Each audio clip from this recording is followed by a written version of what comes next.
ونعوذ بالله من شرور أنفسنا ومن سيئات أعمالنا من يهده الله فلا مضل له ومن يضلل فلا هادي له وأشهد أن لا إله إلا الله وأشهد أن محمدا عبده ورسوله أما بعد فأعوذ بالله من الشيطان الرجيم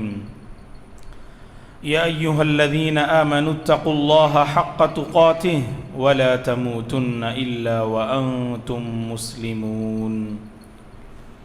يا أيها الناس اتقوا ربكم الذي خلقكم من نفس واحدة وخلق منها زوجها وبث منهما رجالا كثيرا ونساء واتقوا الله الذي تساءلون به والأرحام إن الله كان عليكم رقيبا يا أيها الذين آمنوا اتقوا الله وقولوا قولا سديدا يصلح لكم أعمالكم ويغفر لكم ذنوبكم ومن يطع الله ورسوله فقد فاز فوزا عظيما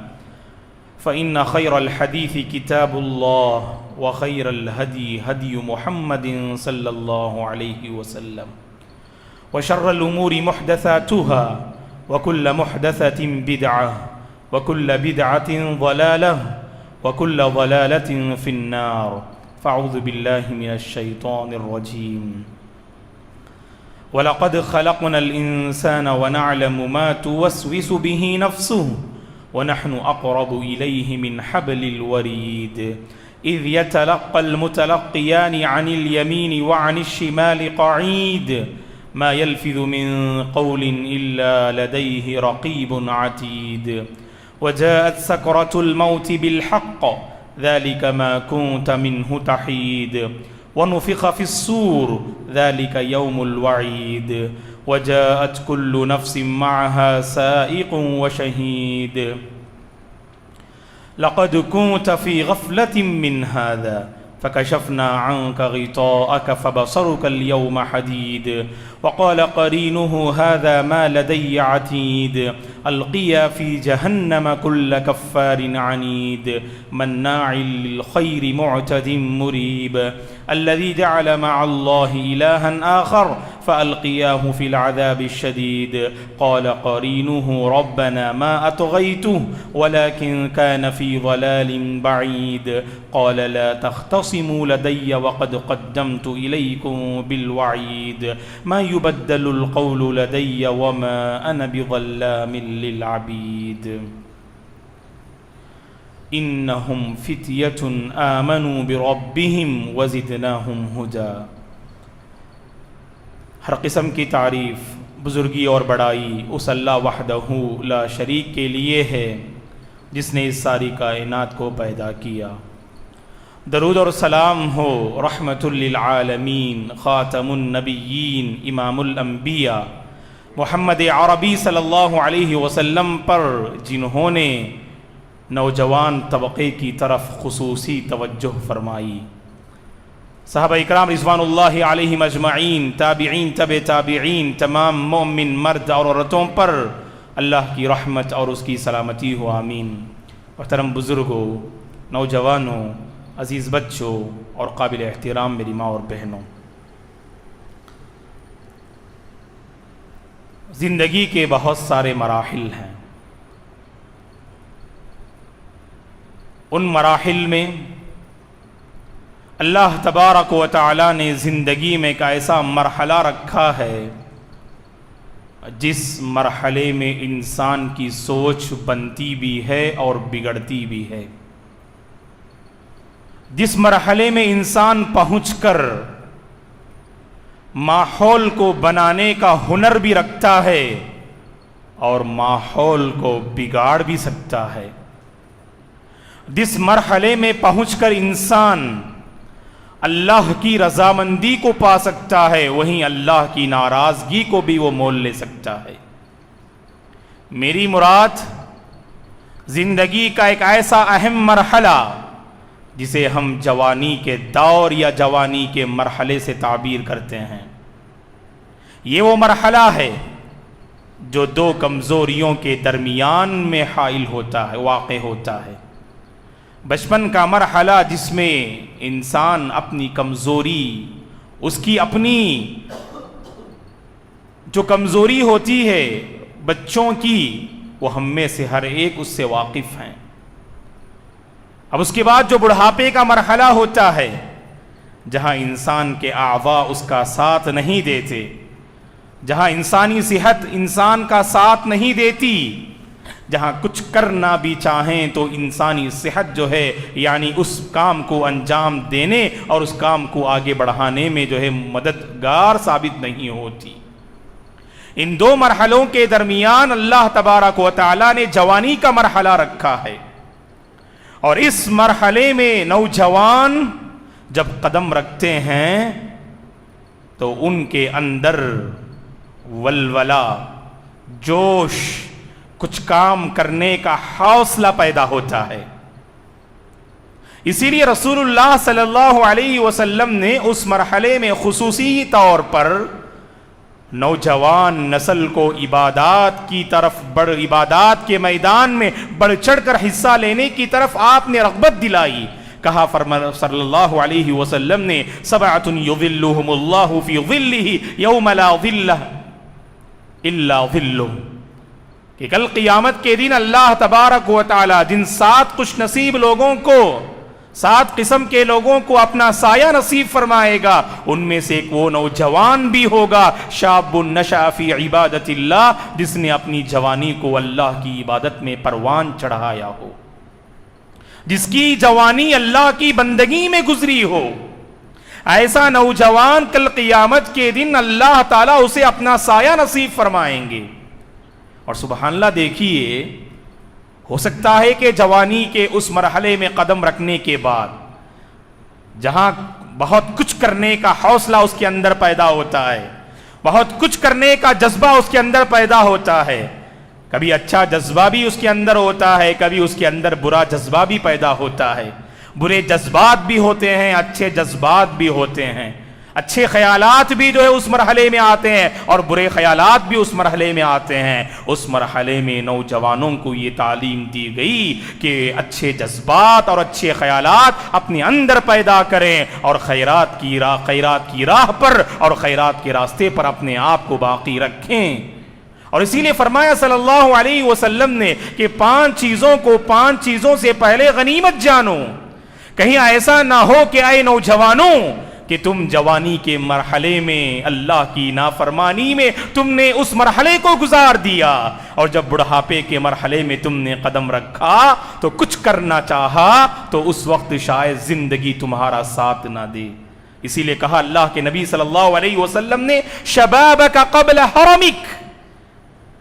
کہ بڑھاپے سے پہلے جوانی کے جس مرحلے سے تم گزر رہے ہو، اے نوجوانوں، اس جوانی کے مرحلے کی تم قدر کر لیا کرو، اس جوانی کے مرحلے کو تم غنیمت جان لیا کرو، کیونکہ وہی نوجوان کامیاب ہے جس نے اس مرحلے میں اپنے آپ کو پہچانا اور اس جوانی کی قدر کی اور اس جوانی کو اللہ کی بندگی اور اللہ کی مرضی میں گزارا، اور اس جوانی کے مرحلے میں لوگوں کے کام آیا، خدمت خلق میں اپنے آپ کو مصروف رکھا اور عبادات کا اپنے آپ کو پابند بنایا۔ یہی وہ نوجوان ہے جو اللہ کے نزدیک محبوب اور پسندیدہ ہے۔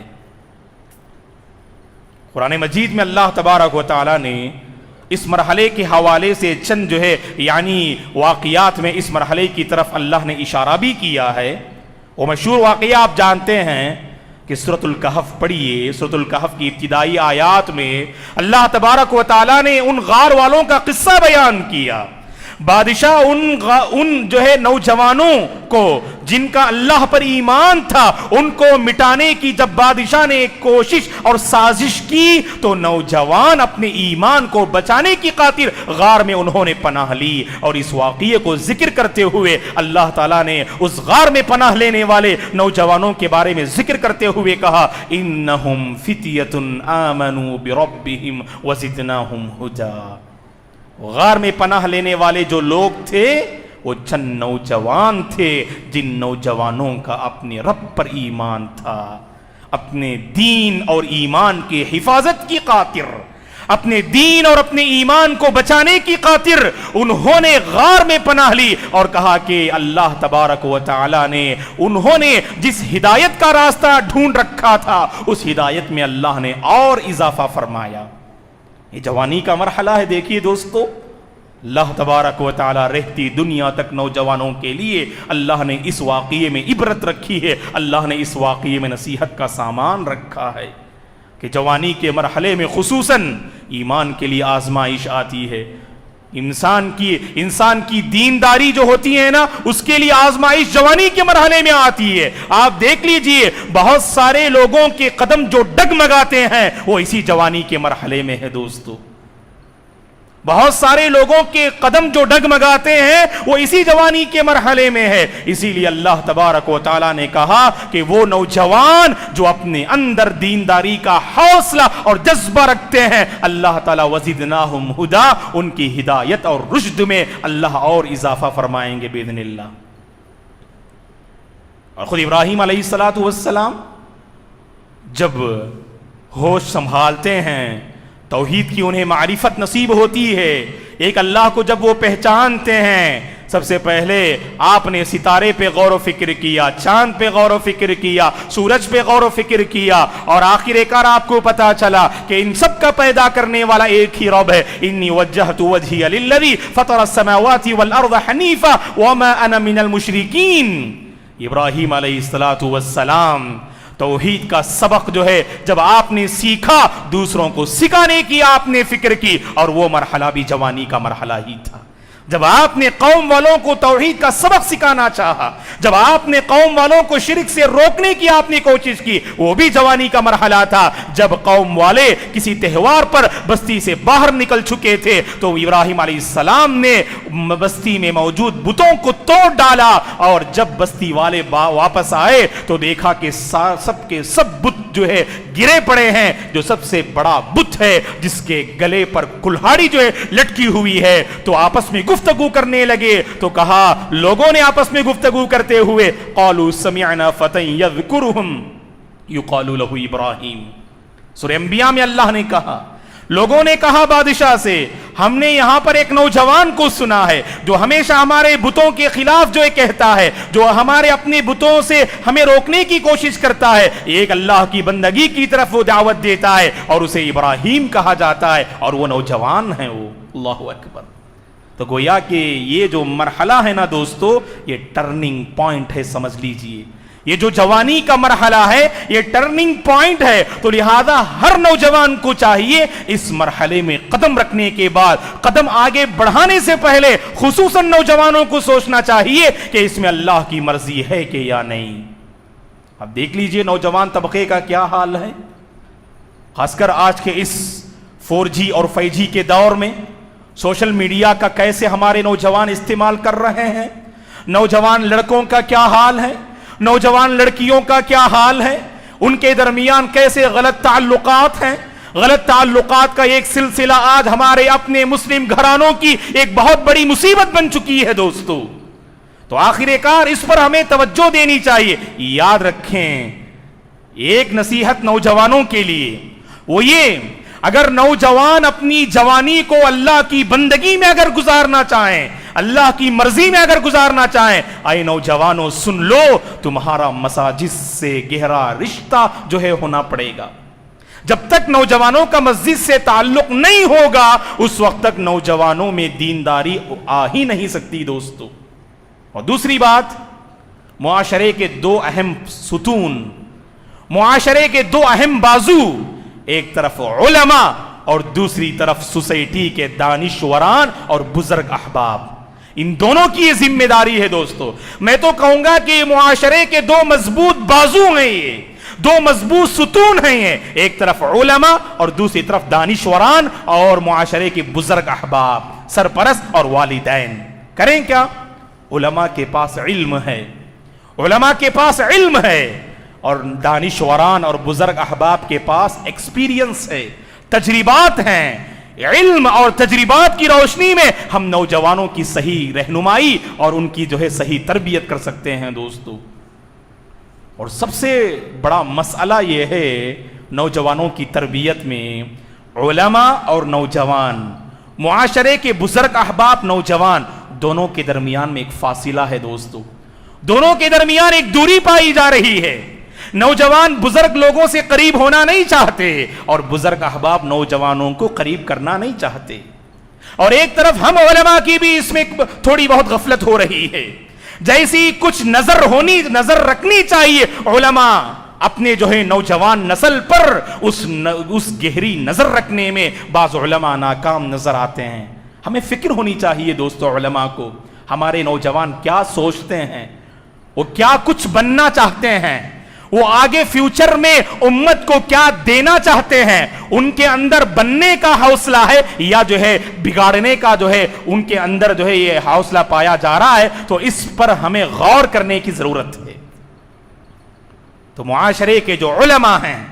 اور بزرگ احباب ہیں، ان دونوں کی یہ ذمہ داری ہے کہ جو نوجوان نسل کو اپنے سے قریب کریں۔ دوستو یاد رکھیں کہ صرف جھڑکنے سے، ان کو ڈانٹ ڈپٹ، ان کو جو ہے برا بلا کہنے سے مسئلے کا حل نہیں ہے دوستو۔ نوجوان اگر قریب آنا بھی چاہیں، بزرگ احباب کو اپنی طبیعت پہ کنٹرول کرنا چاہیے، بہت جلد غصہ ہو جاتے ہیں، غصہ ہونا اس مرحلے میں ایک فطری بات ہے، لیکن اللہ تبارک و تعالیٰ نے آپ کو جو علم اور تجربات سے جو نوازا ہے، اس کی روشنی میں نوجوانوں کی صحیح تربیت کرنے کی فکر کرنا، یہ معاشرے میں بسنے والے ہر عالم اور ہر دانشور کی یہ ذمہ داری ہے دوستو۔ سبحان اللہ، رسول اللہ صلی اللہ علیہ وسلم کی زندگی کو ہم پڑھتے ہیں تو اس معاملے میں اللہ کے نبی صلی اللہ علیہ وسلم کا رول اور کردار کیا تھا۔ اللہ کے نبی نوجوانوں کو خصوصاً اپنے سے قریب کرتے، بچوں کے ساتھ تو آپ کا معاملہ ہم جانتے ہیں، اللہ اکبر، ایک حدیث کافی ہے اللہ کے نبی کا بچوں کے ساتھ کیا معاملہ تھا۔ صحیح بخاری مسلم کی حدیث ہے، انس رضی اللہ عنہ فرماتے ہیں کہ کان النبی صلی اللہ علیہ وسلم اذا مر بصبیان سلم علیہم، اللہ کے نبی اگر بچوں پر سے گزرتے سب سے پہلے انہیں سلام کرتے تھے۔ اللہ اکبر، رحمت للعالمین، امام الانبیاء۔ کیا تصور کر سکتے ہیں دوستو ہم اس معاملے کو کہ آپ گزریں، بچے کھیل رہے ہوں، بچوں سے مخاطب ہو کر آپ السلام علیکم ورحمت اللہ کہہ دیجئے۔ کہاں ہے دوستو ہمارے اندر؟ ہم اسے پریسٹیج کا مسئلہ بناتے ہیں، اپنی عزت کا معاملہ ہم بناتے ہیں اس کو۔ میں تو ڈگری یافتہ ہوں، میں تو معاشرے کا مطلب اتنا بڑا ذمہ دار ہوں، میں ایسا معاملہ کیوں کروں؟ لوگ آئیں مجھے سلام کریں، میں کیوں کر لوگوں کو سلام کروں؟ یہ فاصلے بڑھاتے ہیں دوستو۔ یہ پریسٹیج کا جو مسئلہ ہے، یہ مسئلہ انسانوں کے درمیان فاصلوں کو بڑھاتا ہے، دوریوں کو جو ہے یعنی دوریاں پیدا کرتا ہے، اور اس مسئلے کا حل یہ ہے فاصلے کو ختم کیجئے، دوریاں ختم ہونی چاہیے، تبھی چل کر ہم ایک دوسرے کے جذبات کو ہم سمجھ سکتے ہیں، ایک دوسرے کے جو ہے یعنی حوصلوں کو ہم سمجھ سکتے ہیں دوستو۔ تو یہاں پر دیکھ لیجئے آپ صلی اللہ علیہ وسلم کا کیا حال تھا۔ اللہ اکبر، معاذ بن جبل رضی اللہ عنہ فرماتے ہیں، اللہ کے نبی صلی اللہ علیہ وسلم نوجوان صحابی تھے معاذ بن جبل رضی اللہ عنہ، اللہ کے نبی صلی اللہ علیہ وسلم نے ایک مرتبہ معاذ رضی اللہ عنہ کے ہاتھ کو پکڑا اور پکڑ کر کہا انی احبک، اے معاذ بے شک میں تم سے محبت کرتا ہوں۔ کون کہہ رہے ہیں؟ اللہ کے نبی فرما رہے ہیں صلی اللہ علیہ وسلم۔ اپنائیت کا اظہار، یہ اپنائیت کا اظہار جو ہے کرنا چاہیے دوستو۔ نوجوان سمجھیں کہ علماء میرے حق میں خیر خواہ ہیں، نوجوان سمجھیں بستی کے، محلے کے، گھر کے جو بزرگ احباب ہیں وہ میرے حق میں خیر خواہ ہیں، وہ مجھے بنانا چاہتے ہیں، وہ مجھے بگاڑنا نہیں چاہتے۔ یہ تصور نوجوانوں کے ذہنوں میں پیدا کرنے کی ضرورت ہے، تبھی وہ علماء سے بھی قریب ہوں گے اور بزرگ احباب سے بھی قریب ہوں گے، تبھی چل کر ان نوجوانوں میں پائی جانے والی غلطیوں کی ہم اصلاح کرنے میں کامیاب ہو سکتے ہیں دوستو۔ اللہ اکبر، کیا فرمایا، کیسی اپنائیت ہے دیکھیے دوستو۔ اللہ کے نبی نے معاذ رضی اللہ عنہ کے ہاتھ کو پکڑا اور کہا انی احبک، اے معاذ میں تمہیں پسند کرتا ہوں، میں تم سے محبت کرتا ہوں۔ معاذ رضی اللہ عنہ نے کہا واللہ انی احبک یا رسول اللہ، اللہ کی قسم اللہ کے رسول میں بھی تم سے محبت کرتا ہوں۔ بعد میں کیا کہا اللہ کے نبی نے؟ اپنائیت کا اظہار کیا، پھر آپ نے ایک میسیج دیا، کیا میسج دیا؟ الا اعلمک کلمات تقولها فی دبر کل صلاۃ، کہ اے معاذ میں تمہیں چند کلمات سکھا رہا ہوں اور ہر فرض نماز کے بعد ان کلمات کی تم پابندی کر لینا۔ معاذ رضی اللہ عنہ نے کہا کہ ہاں اللہ کے نبی بتائیے آپ وہ کون سے کلمات ہیں۔ اللہ کے نبی نے فرمایا صلی اللہ علیہ وسلم نے ہر فرض نماز کے بعد اس ذکر کا اور دعا کا اہتمام کرنا چاہیے، اللہم اعنی علی ذکرک و شکرک و حسن عبادتک۔ اللہ اکبر۔ ایک طرف اپنائیت کا اظہار اور دوسری طرف آپ نے ایک میسج بھی دے دیا اور دل و جان سے انہوں نے قبول کر لیا۔ ایسا ہمارا رویہ ہونا چاہیے دوستو، جہاں ہم نے برائی دیکھی نا، برائی کرنے والے کو پہلے اپنے سے قریب کیجئے، اس کے بعد برائی کو اچھے انداز سے اس کام کے برائی ہونے کا جو ہے اس کی رہنمائی کیجئے، اس کے بعد وہ بندہ خود بخود تیار ہو جائے گا اس برائی سے توبہ کرنے اور اس برائی سے اپنے دامن زندگی کو باز رکھنے میں خود بخود وہ کامیاب نظر آئے گا۔ دوستو ہم اپنائیت کا اظہار کرنے میں ناکام نظر آتے ہیں، جس کی وجہ سے ہمارے اپنی نوجوان نسل میں جو غلطیاں ہیں وہ غلطیاں ہمیشہ کے لیے باقی رہ جاتی ہیں۔ دوستو یہ اپنائیت کا اظہار کرنا چاہیے۔ ابن مسعود رضی اللہ تعالیٰ عنہ فرماتے ہیں کہ رسول اللہ صلی اللہ علیہ وسلم نے مجھے تشہد کے کلمات آپ نے مجھے سکھایا، تو کیا انداز تھا اللہ کے نبی کا؟ علمنی رسول اللہ صلی اللہ علیہ وسلم وکفی بین کفیہ التشہد کما یعلمنی السورۃ من القرآن۔ کہا ابن مسعود رضی اللہ عنہ نے اللہ کے نبی صلی اللہ علیہ وسلم مجھے تشہد میں کیا پڑھنا چاہیے یہ آپ نے مجھے سکھایا، اور سکھاتے ہوئے آپ کا انداز کیا تھا؟ اللہ کے نبی کے دونوں ہاتھ جو ہیں تو ان دونوں ہاتھوں میں میرا اپنا ہاتھ تھا، اللہ کے نبی نے میرے ایک ہاتھ کو تھاما اور اپنے دونوں ہاتھ میں رکھا اور رکھ کر آپ نے تشہد کے کلمات کو آپ نے سکھایا۔ اللہ اکبر۔ یہ اپنائیت کا اظہار ہے دوستو۔ یہ ان فاصلوں کو ہمیں ختم کرنا چاہیے، جو فاصلے اور دوریاں آج ہمارے اپنی نوجوان نسل، علماء اور معاشرے کے بزرگ احباب کے مابین جو دوریاں پائی جاتی ہیں، ان دوریوں کو مٹانے کی ضرورت ہے۔ عبداللہ بن عمر رضی اللہ عنہما فرماتے ہیں، ایک مرتبہ مشہور حدیث آپ جانتے ہیں، اللہ کے نبی صلی اللہ علیہ وسلم نے ایک مرتبہ میرے کندھے پر ہاتھ رکھا، میرے کندھے پر ہاتھ رکھ کر آپ نے فرمایا کن فی الدنیا کأنک غریب او عابر سبیل، دنیا میں تم ایسے جیو گویا کہ تم اجنبی ہو یا راہ چلتے مسافر ہو۔ اللہ اکبر۔ آپ ایک پیغام دینا چاہتے ہیں، لیکن پیغام دینے سے پہلے سامنے والے کو اپنائیت کا جو ہے اظہار جو ہے کر رہے ہیں۔ دوستو سامنے والا یہ محسوس کرے آپ کے سلسلے میں کہ آپ اس کی آخرت بنانا چاہتے ہیں، آپ اس کے حق میں خیر خواہ ہیں، یہ باور کرانا بہت ضروری ہے۔ دوستو عبداللہ بن عمر رضی اللہ تعالیٰ عنہ بڑے عبادت گزار صحابی تھے، لیکن رات میں تہجد کی پابندی تسلسل کے ساتھ ہو نہیں پا رہی تھی، کبھی پڑھ لیا تو کبھی آرام کر لیا۔ تہجد کی بات ہم کر رہے ہیں، رات میں قیام اللیل تراویح کی جو بات ہے، عبداللہ بن عمر رضی اللہ تعالی عنہما پابندی کے ساتھ اس کو ادا کر نہیں پا رہے تھے۔ ایک مرتبہ اللہ کے نبی نے پیارے لب و لہجے میں فرمایا عبداللہ بن عمر رضی اللہ عنہما سے، نعم الرجل عبداللہ لو کان یصلی من اللیل، کیا ہی اچھا بندہ ہے یہ اللہ کا بندہ عبداللہ، کیا ہی اچھا انسان ہے یہ عبداللہ۔ اللہ کے نبی نے فرمایا کہ کیا ہی اچھا انسان ہے یہ عبداللہ، اگر وہ رات میں قیام اللیل کی پابندی کر لیں، اگر وہ رات میں تہجد پڑھ لیں تو کتنے ہی اللہ کے اچھے بندے ہیں یہ۔ عبداللہ بن عمر رضی اللہ عنہ فرماتے ہیں اللہ کے نبی کا یہ جو جملہ تھا نا، نعم الرجل عبداللہ لو کان یصلی من اللیل، اس کے بعد میں مسلسل تہجد کی پابندی کرنے لگا، رات میں بہت کم سوتا تھا اور زیادہ دیر اللہ کی عبادت میں مصروف رہتا تھا۔ تو یہ کردار ہمارا ہونا چاہیے دوستو،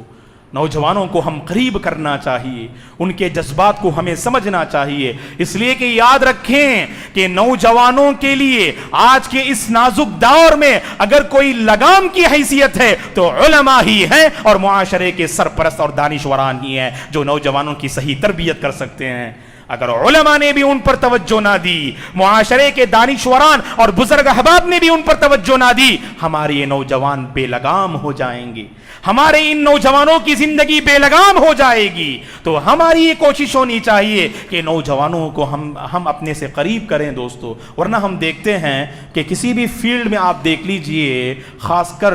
ہم برائی کے فیلڈ کی بات کر رہے ہیں, کہ غلط افکار و نظریات, غلط عقائد اور غلط جمعیتیں, غلط تنظیمیں, ان میں پیش کون ہیں دوستو؟ یہی نوجوان ہیں. صرف جذبہ ہے, صرف جوش ہے, لیکن صحیح علم نہ ہونے کی وجہ سے اس جوش کو صحیح جو ہے رخ دینے میں ہم ناکام نظر آتے ہیں دوستو.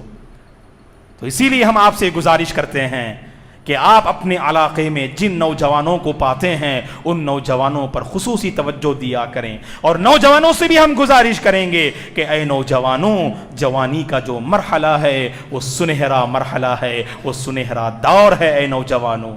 یہ سنہرا دور ہے, اور اس دور میں کچھ کرنے کا حوصلہ سب سے پہلے اپنے اندر پیدا کرو, اور اس کے لیے آپ کو موبائل سے دور رہنا پڑے گا. معافی کے ساتھ میں کھلے دل سے میں کہہ رہا ہوں, آج ہمارے اپنے نوجوانوں میں وہ صلاحیت نظر نہیں آتی, وہ جذبہ نظر نہیں آتا, وہ ولولہ اور جوش نظر نہیں آتا جو ہمارے اسلاف کی جو ہے زندگی میں ہمیں نظر آتا ہے. دوستو جانتے ہیں کیوں؟ آج ہمارے اپنے نوجوان موبائل میں اس قدر منہمک ہو چکے ہیں, اپنے آپ کو موبائل کے اس قدر حوالے کر چکے ہیں, انہیں احساس بھی نہیں ہے کہ جوانی کی زندگی کس قدر تباہ و برباد ہو رہی ہے. بس جوانی کی لذت میں اندھے بنے ہوئے ہیں, جوانی کے عیش و آرام میں اس قدر مست ہے, انہیں احساس بھی نہیں کہ موبائل کا استعمال کرتے ہوئے کبھی گناہ کبیرہ کے مرتکب ہو رہے ہیں, کبھی اسی موبائل کے ذریعے سے ایک خاندان کو تباہ و برباد کر رہے ہیں, ایک غلط تعلقات پیدا کر کے. دوستو نوجوانوں کو اس کا احساس نہیں کہ اس لڑکی کے ماں باپ پہ کیا گزرے گا, جس لڑکی کے ماں باپ کے ارمان اس لڑکی سے جڑے ہیں, اور اس نوجوان کا حال یہ ہے کہ اس لڑکی کے ساتھ غلط تعلقات کے سلسلے کو آگے بڑھانے میں لگا ہوا ہے, اور نہ اس کے دل میں اللہ کا ڈر ہے اور نہ سامنے لڑکی کے دل میں اللہ کا ڈر ہے. تو خلل کہاں ہے, خرابی کہاں ہے, بگاڑ کہاں ہے؟ دونوں کے دلوں میں بگاڑ ہے, دونوں کے دلوں میں یعنی خیر کا جذبہ نہیں, جس کی وجہ سے برائی پر برائی کرتے جا رہے ہیں, اور دونوں کو اس برائی کا احساس نہیں, اور دونوں اس برائی میں مگن ہیں. تو اس برائی سے چھٹکارا پانے کا آسان طریقہ یہی ہے, اللہ کا ڈر اپنے اندر پیدا کرنا چاہیے. خاص کر میں نوجوانوں سے اپیل کرتا ہوں, اگر تم اپنی جوانی کو اللہ کی بندگی میں اگر گزارنا چاہتے ہو, اگر تم اپنی جوانی کو اللہ تبارک و تعالیٰ کی مساجد میں گزارنا چاہتے ہو, اگر تم اپنی جوانی کو اللہ کی مرضی پر گزارنا چاہتے ہو, یاد رکھو نوجوانوں, زندگی کے خاص کر جوانی کے اس مرحلے میں اللہ کا تقوی اس کو بطور توشہ اختیار کرو, بطور ہتھیار اسے اختیار کرو. جب بھی برائی کا موقع ملے دل میں تصور پیدا کرو, اللہ کے پاس مجھے اور آپ کو جواب دینا ہے. حشر کے میدان میں اللہ تعالیٰ زندگی کے بارے میں پوچھے گا, مال کے بارے میں پوچھے گا, علم کے بارے میں پوچھے گا, اور خصوصاً جوانی کے بارے میں پوچھے گا, اور مجھے اس کا جواب دینا ہوگا. اور میں اللہ کے پاس کیا جواب دوں گا؟ اور اللہ رحم کرے اگر اسی جو ہے حالت میں اگر جو ہے انتقال ہو جائے, اگر اسی حالت میں اسی برائی پر اللہ تعالیٰ ہم سب کو حسن خاتمہ نصیب فرمائے, اچھا انجام اللہ ہم سب کو نصیب فرمائے, اگر اسی حالت پر اگر اس کی موت آ جائے, اللہ کے پاس وہ کیسے جو ہے جو حاضر ہو سکتا ہے؟ دوستو اللہ کے پاس جو کچھ اس کے حوالے سے سوالات ہوں گے, ان سوالات کا وہ کیسے جواب دے سکتا ہے؟ یہ تصور اور احساس پیدا کرنے کی ضرورت ہے. بس آج کے اس خطبے کا خلاصہ یہ ہے دوستو, خاص کر نوجوانوں کو چاہیے کہ جوانی کا جو مرحلہ اللہ نے انہیں عطا کیا ہے, یہ سنہرا دور ہے, یہ کچھ کر گزرنے کا دور ہے, یہ دوسروں کو فائدہ پہنچانے کا دور ہے, یہ اپنے آپ کو علم سے مسلح کرنے کا دور ہے, یہ علم و عمل کا دور ہے. یاد رکھیے آپ, میں جوانی کے مرحلے کو علم و عمل کے دور سے تعبیر کر رہا ہوں. اس میں حاصل کیجئے معلومات اور اس کے مطابق عمل بھی کیجئے, صحیح علم حاصل کیجئے, علماء حق کی تلاش کیجئے, علماء حق سے اپنی صحبت قائم کیجئے, معاشرے کے دانشوران سے قریب ہو جائیے, علم اور تجربات کی روشنی میں اس مرحلے کو آگے بڑھائیے. آپ کا یہ مرحلہ پورے آب و تاب کے ساتھ منزل کی کی طرف رواں دوا ہوگا اور آپ اس قابل بنیں گے کہ معاشرے کے لیے آپ رحمت بن جائیں گے، زحمت نہیں بنیں گے، آپ اس قابل بن جائیں گے، دوسروں کو دینے والے بن جائیں گے، آپ کے وجود سے، آپ کی سوچ سے اور آپ کی شخصیت سے دوسرے فائدہ اٹھائیں گے۔ اللہ تبارک و تعالیٰ سے دعا ہے کہ پروردگار جوانی کا جو مرحلہ اللہ تبارک و تعالیٰ نے ہمارے حوالے کیا ہے، جو اللہ کی بہت بڑی امانت ہے، اس جوانی کے مرحلے کی قدر کرنے کی اللہ تبارک و تعالیٰ ہم میں سے ہر ایک کو توفیق عطا فرمائے۔ ہم علماء، دانشوران، نوجوانوں کی صحیح تربیت کرنے کی اللہ تبارک و تعالیٰ توفیق عطا فرمائے۔ جب بھی برائی کا موقع ملے، جب بھی برائی کا موقع ملے، اللہ کا ڈر اپنے اندر پیدا کرنے کی توفیق عطا فرمائے۔ جوانی کے مرحلے کو اللہ کی بندگی اور اللہ کی مرضی پر گزارنے کی اللہ تعالی ہم سب کو توفیق عطا فرمائے۔ آمین۔ اقول قولی ھذا واستغفر اللہ لی ولکم ولسائر المسلمین من کل ذنب فاستغفروہ انہ الغفور الرحیم۔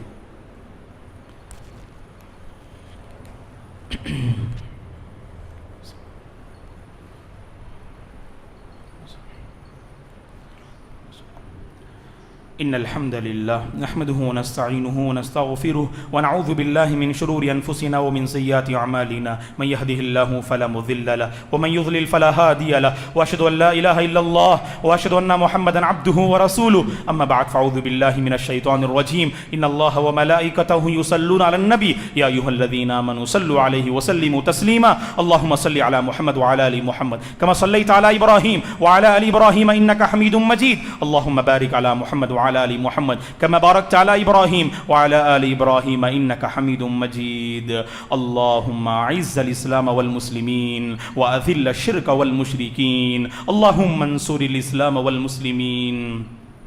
اللهم احفظ الإسلام والمسلمين اللهم آت نفوسنا تقواها وزكها أنت خير من زكاها أنت وليها ومولاها ربنا لا تزغ قلوبنا بعد إذ هديتنا وهب لنا من لدنك رحمة إنك أنت الوهاب اللهم إنا نسألك علما نافعا ورزقا طيبا وشفاء من كل داء وعملا متقبلا اللهم لا تدع لنا ذنبا إلا غفرته ولا هما إلا فرجته ولا دينا إلا قضيته ولا مريضا إلا شفيته ولا حاجة من حوائج الدنيا والآخرة إلا قضيتها يا رب العالمين اللهم أرنا الحق حقا وارزقنا اتباعه وأرنا الباطل باطلا وارزقنا اجتنابه اللهم اشف مرضانا ومرضى المسلمين اللهم اشف مرضانا ومرضى المسلمين اللهم ارحم موتانا وموتى المسلمين اللهم إنا نسألك الهدى